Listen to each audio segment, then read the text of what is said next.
Assalamualaikum warahmatullahi wabarakatuh. Ketemu lagi nih di video baru aku yang akan membahas budgetingku di bulan November ini ya teman-teman. Happy watching. Nggak terasa ya sudah ada di bulan November di tahun 2022. Berarti tinggal 2 bulan lagi nih kita akan menyambut tahun baru 2023 yang katanya kita akan mengalami resesi. Di mana-mana banyak banget ya yang ngebahas resesi. Tapi kita nggak boleh panik ya teman-teman. Nggak usah panik dan nggak usah merasa takut gitu ya. Yang penting kita bisa bersiap untuk menghadapi tahun 2023 dengan cara lebih berhemat, kemudian kita mempersiapkan tabungan yang lebih banyak, khususnya dana darurat ya teman-teman semua. Dan yang terpenting adalah kita harus selalu percaya bahwa rezeki itu sudah diatur dan Allah pasti kasih untuk orang-orang yang mau berusaha dan juga berdoa kepadanya.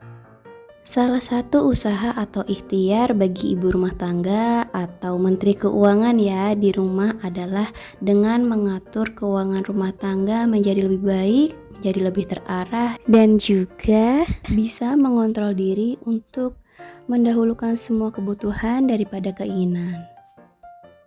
Nah, selain itu bulan November ini adalah bulan ke-9 aku belajar budgeting. Alhamdulillah lika-likunya banyak banget. Memang ya untuk bikin budgeting plan tuh nggak susah, simple sebenarnya. Cuma waktu menjalaninya itu wah banyak banget lika-likunya. Apalagi aku ini suka banget jajan dan Pak suami tuh juga suka jajan. Makanya saat buat budgeting plan tuh sadar banget kalau dulu aku dan Pak suami itu keuangannya berantakan banget. Ya memang untuk pengeluaran kebutuhan ya tinggal dikeluarin aja, tapi kan nggak ada catatan pengeluarannya ya. Jadi kita tuh nggak tahu pos anggaran misalnya listrik itu kita habis berapa per bulan. Terus juga untuk belanja sayur mayur per bulan tuh butuh berapa sih? Itu kan dulu aku nggak nyatet sama sekali. Makanya aku akhirnya belajar untuk budgeting di bulan Maret kemarin. Dan alhamdulillah kebantu banget, aku bisa nabung dari setiap sisa uang belanja di akhir bulan. Pokoknya bersyukur banget ya kalau kita itu masih mau belajar dan belajar, nggak asal cuma dapat uang gaji dari Pak suami tapi kita nggak amanah, kita nggak bisa ngelolanya dengan baik. Takutnya ya nanti semisal ada apa-apa kita itu nggak punya pegangan uang. Apalagi sekarang kan aku juga punya anak kecil nih. Mumpung punya anak kecil kita tuh harus banyak-banyak nabung dan juga menyiapkan masa depan. Ya nggak sih teman-teman? Untuk membuat budgeting plan sebenarnya simple ya teman-teman. Jadi kalau aku buatnya kita bagi menjadi 3 pos besar. Pertama adalah fixed expenses, yaitu kewajiban. Nah untuk fixed expenses ini hampir sama teman-teman di bulan-bulan sebelumnya, karena aku harus bayar asuransi BPJS, kemudian iuran komplek untuk buang sampah dan juga wifi. Di sini total untuk fixed expenses aku adalah 745.000. Alhamdulillah selama ini aku nggak ada cicilan satupun dan juga aku nggak ada hutang ya teman-teman, karena aku dan Pak suami menghindari yang namanya berhutang atau membeli barang dengan mencicil. Lebih baik menunggu saat kita sudah punya uang cash yang cukup daripada harus mencicil. Dan kalaupun memang mencicil pasti ya itu kan manis di awal aja, tapi di belakangnya kan kita harus menyicil uang terus. Ya kalau ada uangnya, kalau saat nggak ada uangnya, nah bingung kan. Makanya aku sama Pak suami nggak mau nih punya cicilan ataupun berhutang untuk gaya hidup aja.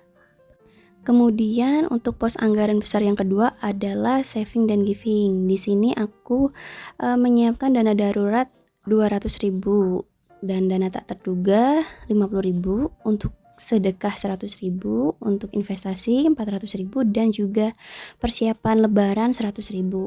Kalau di total semuanya adalah 850.000 rupiah. Untuk cara aku mengatur keuangan, aku tidak menggunakan metode persentase ya teman-teman, karena menurut aku dengan metode kakak ibu sendiri ini sudah paling pas untuk keluargaku, karena aku juga menyesuaikan kebutuhan dan juga saving yang Sesuai. Aku tidak mau jomplang sebelah ya, karena kalau misalnya kita memaksakan diri untuk saving terlalu banyak, sedangkan kita itu ngirit banget untuk kebutuhan, itu kan juga nggak realistis ya. Malah nanti banyak kebutuhan yang terbengkalai atau tidak terpenuhi. Nanti malah ujung-ujungnya ngambil tabungan lagi. Nah, kan sama aja. Jadi mending disisihkan di awal, konsisten berapa. Nggak harus misalnya 10 atau 15% itu sebenarnya menurutku nggak harus ya, tapi balik lagi ke teman-teman. Kalau memang misalnya bisa untuk 10%-nya dari gaji ya nggak masalah, malah lebih bagus. Cuma di sini kalau aku nabung di awal ya untuk dana darurat dan investasi saja. Nanti di akhir bulan kalau ada sisa uang belanja baru aku tabung lagi, gitu deh. Sedangkan untuk kebutuhan biaya hidup, hampir sama ya kayak sebelum-sebelumnya, ada listrik, PDAM, belanja bulanan, mingguan, beli beras, gas dan galon, kemudian ada keperluan anak, kesehatan, buah dan jajan. Di sini gas dan galon aku tambahin nih dari 150 jadi 200.000. Karena untuk kebutuhan minum dan juga masak aku menggunakan air galon. Untuk masak memang aku pakai air isi ulang yang harganya 5 ribuan. Dan untuk minum aku pakai galon Aqua. Jadi memang kalau kebutuhan minum tuh nggak bisa ya kurangin, karena memang kita tuh harus memenuhi cairan tubuh perharinya. Nah, kemudian untuk anak aku tambahin dari 200.000 menjadi 215.000 nih, karena dihitung-hitung untuk biaya pampers ternyata lebih dari 150.000 ya teman-teman, dan juga ada keperluan lain seperti pijat setiap 1 bulan sekali dan juga untuk membeli beberapa keperluan anak.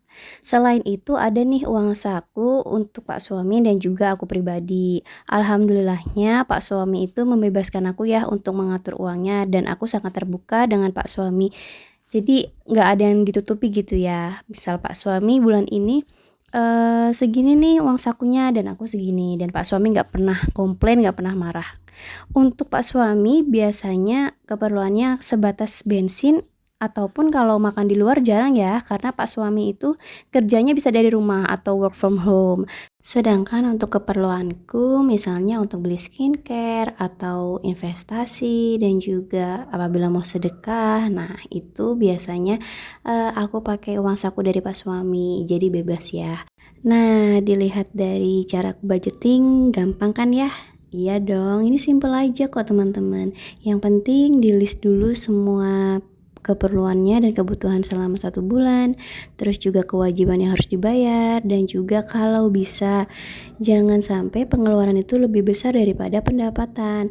Dan satu lagi nih teman-teman, usahakan untuk cicilan atau hutang itu jangan sampai ya melebihi 30% dari penghasilan, karena nantinya akan sulit ya untuk menabung dan juga memenuhi kebutuhan. Apalagi sekarang semua harga bahan pokok tuh rata-rata naik ya. Dan kita harus pinter-pinter untuk berhemat, terus juga harus pinter-pinter untuk mengelola uang sampai gajian bulan depan tiba, ya kan? Nah, sampai di sini dulu ya videoku tentang budgeting di bulan November. Semoga ada manfaat yang bisa diambil ya teman-teman. Dan aku juga mohon maaf nih kalau aku ada salah kata dan menyinggung teman-teman semua. See you on the next video. Bye. Semangat.